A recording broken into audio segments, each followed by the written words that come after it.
High everyone, झोले नमस्ते, welcome back to my new video. अनि आई होप हजुरहरू सन्चै हुनुहुन्छ होला। अनि म पनि एकदमै सन्चैको साथ फेरि आज नयाँ मुकबाङ भिडियो लिएर आइसकेको छु। अनि आज चाहिँ मसँग छ कोरियन 3x रामेन होइन। अनि त्यसपछि यहाँ चाहिँ छ सुँगुरको मासु।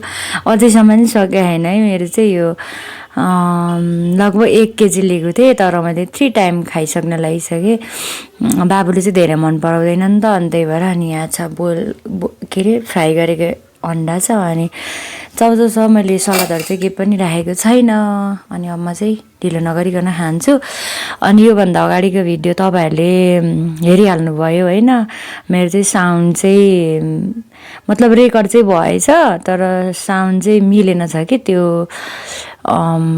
माइकहरू राखेको मिलेन होला। अनि त्यो चाहिँ आएन छ। मैले त्यस्तै पनि मैले भिडियो अपलोड गरिदिएको थिएँ, किनभने चाहिँ अब एकदमै धेरै दुःख हुन्छ नि त। भिडियो बनाउनु भने नि सुरुमा पकाउनु पऱ्यो, अनि त्यसपछि पकाएर मात्र भएन, खानु पऱ्यो पुरै बन्द कोठामा होइन, झ्याल स्याल सब बन्द गरेर। एकदमै धेरै दुःख हुन्छ नि त। अनि त्यही भएर मैले त्यो पनि पोस्ट गरिदिएको थिएँ, अपलोड गरेको थिएँ, पब्लिक गरेको थिएँ। तर अब दुई चारवटा कमेन्ट चाहिँ देखेको थिएँ मैले।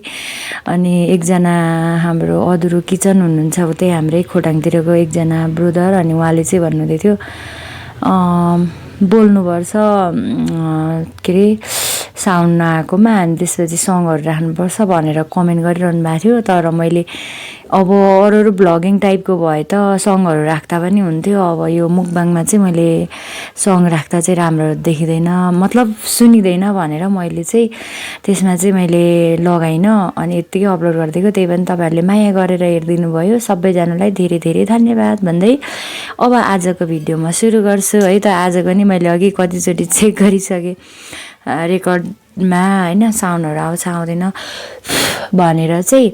अनि अब म चाहिँ सुरु गर्छु है त।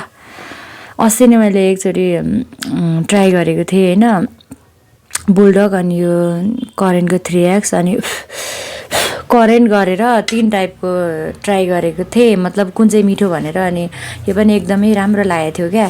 तर यो मैले सबै पिरो चाहिँ राखेको छैन है त, 2वटा प्याकेटमा। अनि मैले एउटा मात्र राखेको छु कि धेरै पिरो चाहिँ मैले खान सक्दिनँ। म हल्का बिरामी पनि मतलब खुर्सानी खान सक्दिनँ। अनि त्यही भएर ल मैले अब खानु सुरु गर्छु। अनि यो मैले पोर्कमा चाहिँ मजाले फ्राई गरेर अनि मैले साधेको छु होइन। मसलाहरू देखिहाल्नु भयो होला। अब धेरै गफसफ नगरी खानु सुरु गरेँ है त। फर्स्ट राइट खाएँ ल।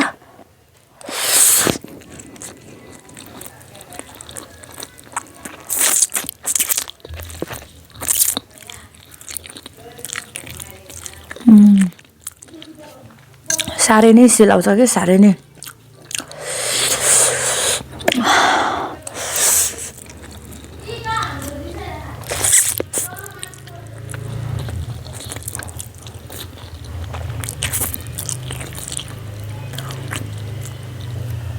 मैले एउटा मात्रै पिरो हाल्दा यस्तो गाह्रो भएछ भने चाहिँ अस्ति मैले कसरी खाएँ होला है, सरी।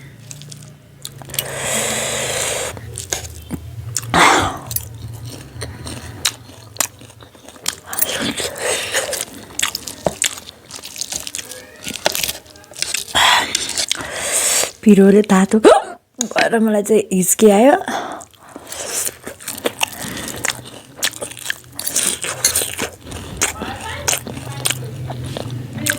बाल रुगाएर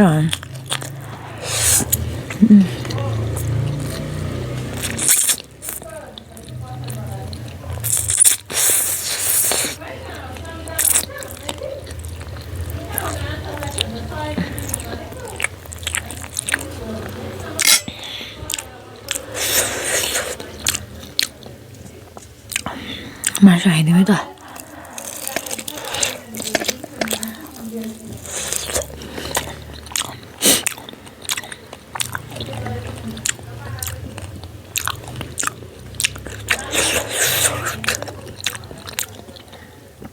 यससँगै हाम्रो दसैँको मासु चाहिँ सक्यो है। मतलब गाउँमा चाहिँ अब सुकुटी लगाएर राखिन्छ नि त, हल्का बोइल गरेर।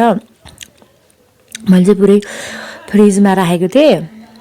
अनि जे होस् 1 विक पुग्यो यसपालि यो दसैँको मासु।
बोसो चाहिँ खाएर मैले यत्रो बनाएँ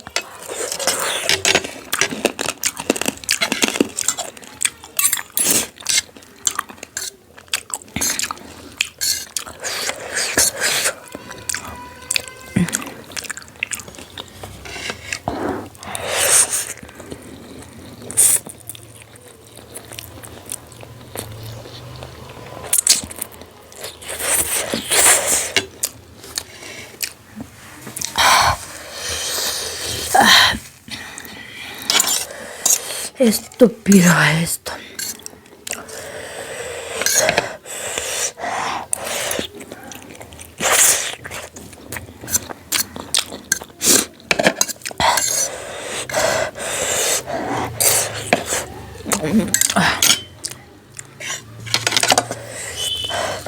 अन्डा हाल्नु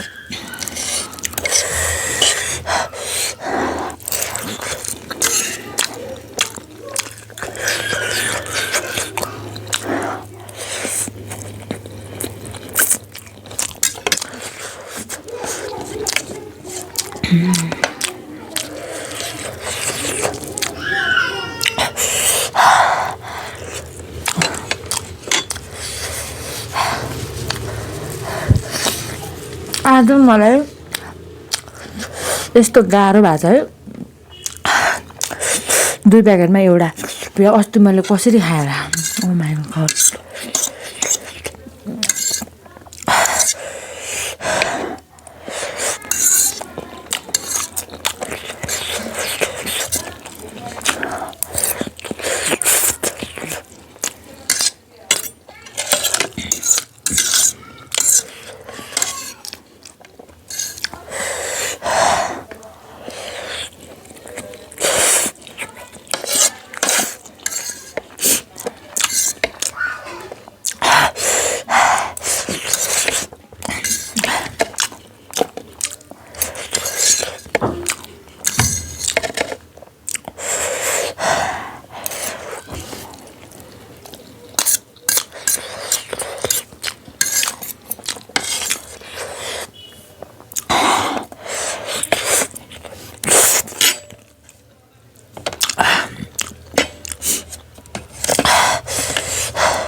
एउटा मालिकले चाहिँ सेतो चाहिँ हैन रातो रातो मन पराउँछ त्यही भएर उसको लागि भनेर राख्दिनु भयो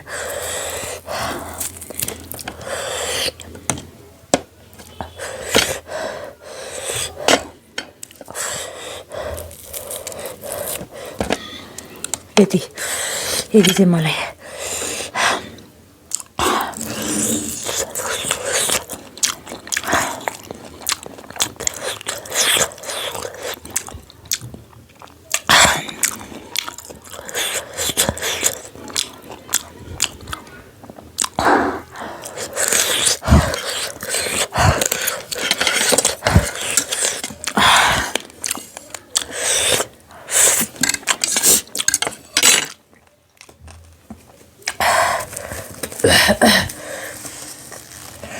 मा चाहिँ यति गाह्रो त भएन र होला तर पिरो पनि धेरै पछि खायो नि त त्यही भएर होला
मैले चाहिँ फाइनली खाइसकेँ।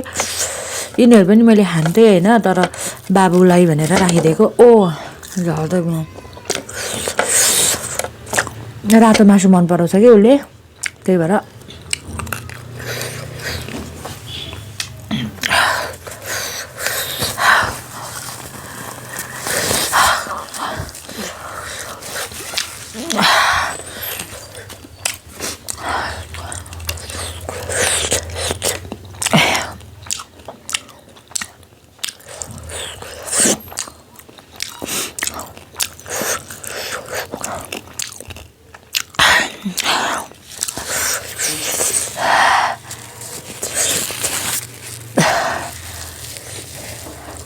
अनि साथीहरू आजको भिडियो अहिलेसम्म हेरेर साथ दिनुभएकोमा धेरै धेरै धन्यवाद। अनि आजको भिडियो चाहिँ हजुरहरूलाई के कस्तो लाग्यो कमेन्ट गर्नुहोला,